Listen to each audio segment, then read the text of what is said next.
On the morning of April 17, 2023, someone notices a burning car. It is parked on the side of a highway in the U.S. state of Arizona. The fire department arrives quickly and is fortunately able to extinguish the fire. But when the flames die down, the firefighters are confronted with a horrific scene. Inside the car is a burned human body. It soon becomes clear that the person in the car was burned alive and must have suffered unimaginable torment in the hours before. But who was the young woman in the car? And who wanted her dead?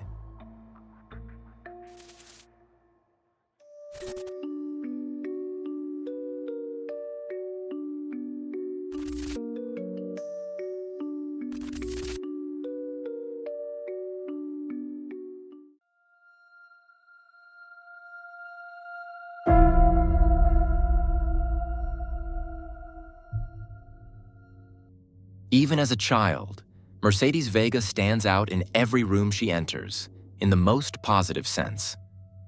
Born in Alaska in March 2001, she is what you would call a ray of sunshine. Even in elementary school, she developed a cheerful, warm personality. She's hardworking and intelligent, consistently gets straight A's, and is a talented violinist and singer. Somehow, Mercedes seems to succeed at everything she tries. Nevertheless, Mercedes is never described as arrogant, but as a helpful and supportive friend who always has an open ear and good advice. Even as a young woman, Mercedes knows that she is very lucky in life. She is healthy and cheerful, well-balanced, and has a loving family and loyal friends. She trusts that life will continue to treat her well as long as she gives back. She has made this her mission. In April 2023, she writes the following words in her diary: "I am guided and protected by a higher being. The entirety of my existence is meant to bring about the best possible outcome. I allow the universe to guide me. Even in my most tragic moments, I see that something higher is orchestrating and conditioning all of this. I trust that I will be guided to my best possible destination in a heavenly way. The universe has perfect timing." Just a few days after writing these words, Mercedes Vega will be dead.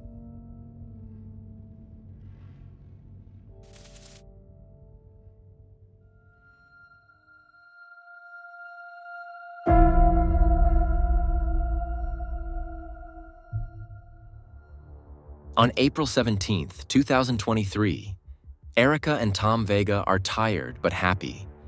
The couple has just returned from a vacation in the Caribbean. The trip was wonderful, but after the flight home, Erica and Tom are a little exhausted. They are looking forward to a relaxing evening at home before the stress of everyday life begins again the next day. But at around 7 p.m., there is a knock at the front door. A police officer is standing on the porch and asks if they know a Mercedes Vega. Erica is Mercedes' mother, Tom her stepfather. When the police are at the door, the two are immediately concerned. They keep asking if their daughter is okay. Finally, the police officer informs the Vegas that Mercedes is no longer alive. While Erica and Tom were on the plane, something terrible happened to their daughter. Early in the morning of April 17th, the fire department was alerted. A passerby had spotted a burning car on the side of Highway 110 west of Tonopah. A person was seen running around the car. The fire department arrives quickly and extinguishes the vehicle fire. There was no sign of the person the caller claimed to have seen. Instead, the firefighters made another sad discovery in the wreckage of the car. Once the flames had died down, the emergency services saw that there was a charred corpse in the car. The dead person was identified as 22-year-old Mercedes Vega. However, the fire was not the sole cause of death. The woman had other injuries that were not caused by the fire. The autopsy report lists the cause of death as burns, blunt force trauma, and ballistic injuries. This means that the woman must have suffered at least one gunshot wound. The fact that fire is still listed as the cause of death suggests that Mercedes was seriously injured but still alive when the car went up in flames. Her face is said to have been dipped in bleach before being burned to accelerate the fire. The car in which Mercedes burned to death is not registered to her. It is a 2018 Chevrolet Malibu. According to police reports, the Malibu in which Mercedes' body was found had been towed away a few days earlier.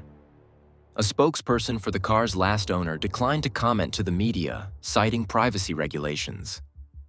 Police have not disclosed whether the car's last owner is a suspect or whether the car may have been stolen. Mercedes' own car, a 2019 Dodge Charger, is found on Mill Avenue, not too far from her apartment. To this day, no one knows how Mercedes' car got there. The only thing that is clear is that she could not have parked the car there herself, or at least not voluntarily. Whoever killed Mercedes must have parked her Dodge there to lay a false trail. But who could be responsible for the crime?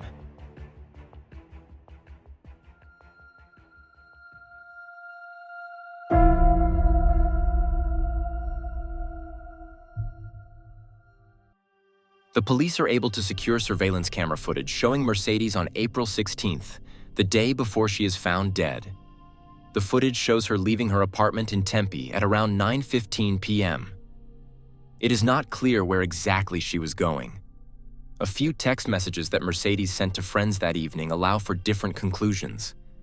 Her destination could have been either the Dave and Buster's restaurant or a sushi dinner with friends.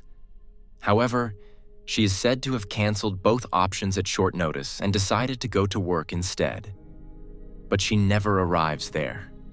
In one of her last messages, Mercedes even writes, "Somehow I have a strange feeling. Maybe I shouldn't go anywhere." Unfortunately, Mercedes' gut feeling did not deceive her that evening. At the time, Mercedes had been working at a club in Arizona for a while. As a dancer, she occasionally earns some extra money and can arrange her working hours flexibly. However, this is not a long-term solution for her. She would actually like to start her own business as a personal trainer. Surveillance video shows her leaving her apartment complex and heading toward the garages where her car is parked. These are the last images of the 22-year-old. Her family reports finding traces of blood on the garage floor. That's why Mercedes' parents suspect that their daughter was attacked and overpowered there. However, since the burning car was not found until the next morning, this would mean that Mercedes must have been held captive by one or more people overnight. And that, in turn, could mean that the crime was a personal matter. If the perpetrator had wanted to take Mercedes' life, it could have happened on the evening of April 16th. However, she was not killed until the next morning, and in the meantime, she was injured by at least one blunt blow and the gunshot wound. The police have neither confirmed nor denied this theory. The behavior of the police is generally a major issue in this case. Mercedes' parents are sharply critical of the handling of the murder case. Neither her mother nor her stepfather were ever contacted or questioned by the police. Her friends and family were therefore never asked to share information about Mercedes that could have helped with the investigation. Mercedes' mother, Erica, sat down and compiled a list of more than 100 points that she considered to be relevant information. She handed this list in to the police station. She does not know whether the list actually ended up on the investigators' desks. When the police broke the news of Mercedes' death on April 17, 2023, her parents were only told that she had been murdered. They only found out exactly what had happened, namely that Mercedes had been found in a stranger's car from the media. They also had no access to their daughter's autopsy report for more than 6 months. They were only able to read it when it was sent to a media company upon request. The Vegas believed that Mercedes' side job as a dancer led to the police not prioritizing her case. Such jobs still carry a stigma today, and the Vegas suspect that this is reflected in the investigation. Mercedes' apartment complex garage is actually monitored by CCTV, as is the parking lot where her own car was found. The family was never informed whether footage from this camera had been secured. If so, the footage should show the perpetrator or perpetrators. Both Mercedes' parents and friends believe that several people must have been involved in the crime, and they suspect that Mercedes knew her killer. Perhaps someone was jealous of Mercedes. Or maybe Mercedes knew something she shouldn't have known. The family particularly emphasizes the detail that there were traces of bleach in Mercedes' mouth. This could mean that someone wanted to literally or figuratively wash her mouth out, perhaps so that the young woman would not reveal something specific or someone specific. Her family describes their daughter's injuries as signs of torture. They suspect that her kidnappers may have held the young woman overnight to extract information from her or intimidate her before the whole thing ended in Mercedes' murder. This assumption does not sound implausible, and it is all the more shocking that the police never asked Mercedes' friends and family about her social environment. It is important to mention that Mercedes actually had other plans for the evening of April 16th. Either a visit to a fast food restaurant or a sushi restaurant. Both were planned with friends. However, Mercedes stopped responding to messages from these friends at some point in the afternoon. Nevertheless, her friends never asked whether she would be joining them that evening or not. And that seems suspicious to Mercedes' parents. They think it's possible that the very people Mercedes was supposed to go out to dinner with that evening lured her into some kind of trap. Her garage had cameras. There were cameras outside. They knew the surroundings. They were waiting and wait for her to come down. As you can see from the video that you showed earlier, this is not a person that was worried about her surroundings. She felt very safe. If she felt that she was in danger at that particular moment, I don't think she would have been looking down at her phone. She was just very protective of her surroundings. So to me, someone had to tell them that she was there and leaving at that particular time. There's a text at 8:54, and literally 17 minutes to 18 minutes later, she's missing. So there's communication and then disappearing. So how could that not have anything to do with it? Because you're communicating with somebody, so you're letting somebody know she's here, she's there at that time. She lived very close to her work, and they didn't have a lot of time. It was the parking garage for the entire complex. That's why I believe she was set up. That person, to me, should be the biggest person of interest. Every person that was around that person when that text came through should be questioned. Should have been, well, who did you tell her? Who did you talk to? And then for her to respond back later at 10:15 or so, well, I guess you're not coming. It was to cover her track. It is not until November 2024 that an arrest is made in the Mercedes Vega murder case. The suspect, a 22-year-old man named Sincere Haze. How exactly the police tracked him down is not really known, but his arrest gives rise to an interesting new theory that is not too far removed from the premonitions of Mercedes' family. The public prosecutor's office announces that further arrests in connection with the murder of Mercedes Vega could follow soon. But first things first. In October 2020, 2.5 years before her murder, Mercedes was the victim of an assault.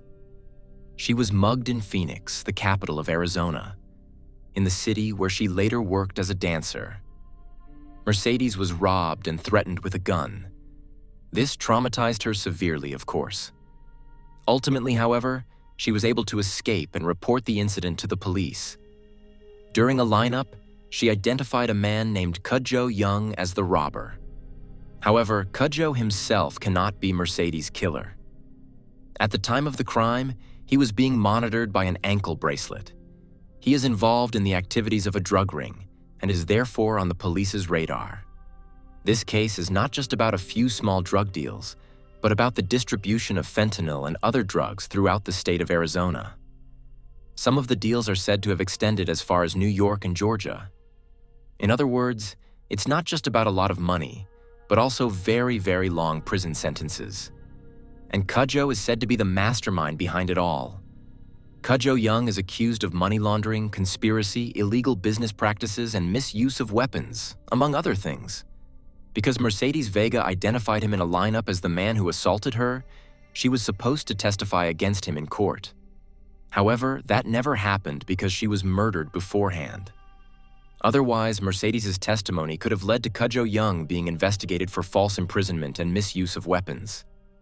In Arizona, this can result in a prison sentence of up to 24 years. And coupled with the numerous other charges against Young, his prison term would have only increased further if he had been convicted. From Kudjo Young's point of view, it is therefore remarkably convenient that Mercedes is dead and can no longer testify against him. But as mentioned, he himself cannot be considered a murderer because of the ankle monitor.